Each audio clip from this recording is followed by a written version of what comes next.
अस्सलामु अलैकुम वरहमतुल्लाहि वबरकातुहू। क्या आपका रिश्ता नहीं हो रहा है, हर तरफ से नाउमीदी मिलती है, तो एक बार, सिर्फ एक बार दिल से ये वजीफ़ा ज़रूर कीजिएगा। हर रोज़ फजर या इशा के बाद पहले 11 मरतबा दरूद शरीफ सूरा अल-मुज़म्मिल एक बार और फिर 313 बार या लतीफ़ू या वदूदू दिल से यकीन के साथ पढ़िए। फिर देखिएगा अल्लाह सुब्हान व तआला के मुआज़े। और फिर अल्लाह से ये दुआ मांगेगा रो रो के, या अल्लाह मेरे लिए हलाल और नेक रिश्ता आसान बना दे, जो मेरे लिए बेहतरीन हो उसके कदम मेरे नसीब में लिख दे।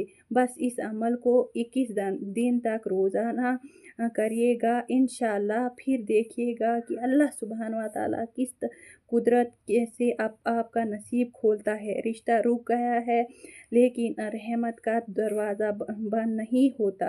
आप सिर्फ एक बार सच्चे दिल से अपने गुनाहों की माफ़ी मांगिए और ये वजीफ़ा सच्चे दिल से करिएगा, इंशाअल्लाह आपका नसीब खोल दिया जाएगा। अगर आपको मेरी वीडियो अच्छी लगी तो सब्सक्राइब करें। अल्लाह हाफ़िज़।